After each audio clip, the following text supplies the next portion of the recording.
where the Federal Reserve's monetary inflation has created the appearance of an economic recovery without the devastating side effects of massive price inflation. Although it is possible for the stimulus-induced melt-up to last for another year or two without hyperinflation, it will without a doubt end in an economic holocaust that completely wipes out the savings and income of the middle class. The stimulus provided by inflation is due to the errors which it produces. That's where your stimulus comes from. Inflation is making possible the propping up of things that shouldn't be propped up and the starting of things that shouldn't be started. So these things are going to have to be liquidated anyway, and the correction will be all the worse. The Federal Reserve created the real estate bubble when it tried to keep the dot-com bubble artificially inflated by lowering interest rates in 2003 down to 1%. The recession that we needed to have in 2003 so that the free market could rebalance the economy simply never occurred. In a last-ditch effort to correct our economic imbalances caused by the Federal Reserve, the free market made a desperate attempt to enter the U.S. into a depression in late 2008. The Federal Reserve lowered interest rates to 0% and the depression never occurred. They simply kicked the can down the road. Heroin addicts need to go through withdrawal in order to get healthy. They can't simply shoot larger doses of heroin and stay high forever. Federal Reserve Chairman Ben Bernanke is just like a heroin addict, only his drug is quantitative easing. Why do these bubbles keep happening? How come they never learn their lesson? Try talking to an addict, a heroin addict, somebody hooked on nicotine, an alcoholic.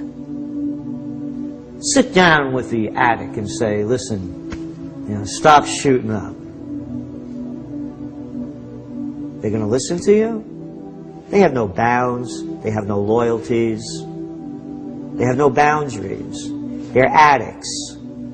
What we're talking about here, so I make this very clear, that these titans of industry that President Obama calls them, who make nothing other than profits. They make no steel. They don't build railroads. They don't build automobiles. They build nothing other than profits. They're junkies. They're addicts. They're money junkies. That's all they are. They can't get enough. They can't get enough. Bowing down before Warren Buffett. For what? Because he makes a lot of money. Billionaire bonuses. For what? Because they knew how to play the rigged game. A bunch of guys cutting up $45 billion in bonuses. Bigger than the GDPs of many nations. They're junkies. So rather than letting the junkie go cold turkey, no, here's more money, junkie. Here, go bet it again. Go, hey, look at those bank profits. Look how they've soared since we gave them more money heroin. That's all it is. They're junkies. You have the money junkies on one hand, and you have the power junkies on the other. The power junkies are called politicians. If Bernanke doesn't raise interest rates immediately and raise them dramatically, we could see Dow 15,000, and then Dow 20,000, and Dow 50,000. But Dow 50,000 won't mean anything if gold is $50,000 per ounce, silver is $5,000 per ounce, and a loaf of bread costs $120. The last thing Americans need to be worried about today is the stock market crashing nominally. If stocks were to see a nominal decline one last time, we will likely see Bernanke shoot up his largest ever dose of quantitative easing, which could turn the current melt-up into hyperinflation. Eventually, we'll have much higher inflation rates because if deflation comes first, they're going to have even more stimulus packages and even more printing. And as you know, many leading economists, they call for additional stimulus, which I think is ludicrous, is crazy to even suggest additional stimulus. But that is what the Keynesian believe is the right thing to do, and that will bankrupt Western governments, not just in the US, but everywhere. Hyperinflation can only be prevented if we see the Federal Reserve raise interest rates to a level that is higher than the rate of inflation. The official U.S. inflation rate based on year-over-year changes in the CPI is currently 2.31%. However, over the years, the government has made revisions to the way that CPI is calculated in an effort to understate inflation, due to the fact that Social Security and other programs adjust to the CPI, and they want to keep payment increases for these programs as low as possible.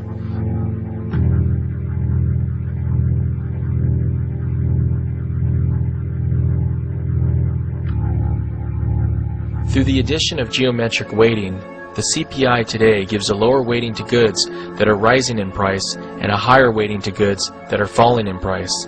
They justify this by saying that if the price of steak rises, Americans are more likely to eat something that is falling in price, like hamburgers. The government also uses hedonics to understate inflation. Hedonics account for the increased pleasure of using goods.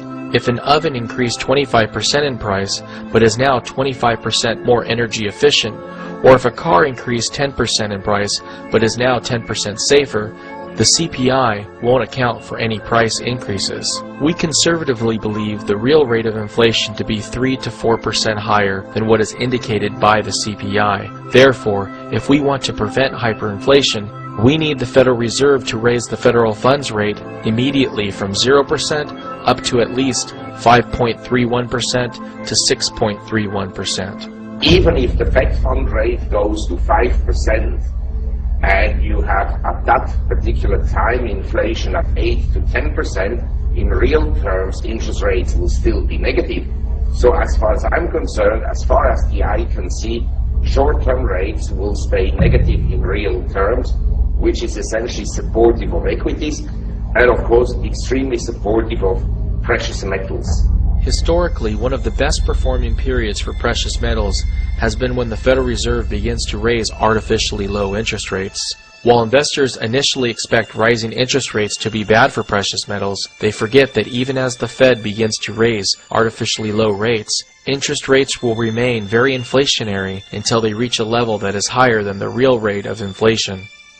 During the 1970s, gold's bull run from $35 per ounce to a high of $850 per ounce for a gain of 2,329% came during a time of rising interest rates. If we go by gold's low of $250.95 per ounce in 2001, if gold makes the same percentage gain during its current secular bull market, gold could easily reach $6,200 per ounce before its bull run is over. The best way to gauge inflation is to simply look at the price of gold. Gold is the most stable asset the world has ever seen. In 1970, you could have bought a nice men's suit for 1 ounce of gold or $35. Today, you can still buy a nice men's suit for 1 ounce of gold, but $35 won't even buy you a nice t-shirt. Although the Federal Reserve doesn't admit it, they secretly watch the price of gold like a hawk. If the price of gold melts up too quickly, it's a sign that the dollar bubble is coming to an end.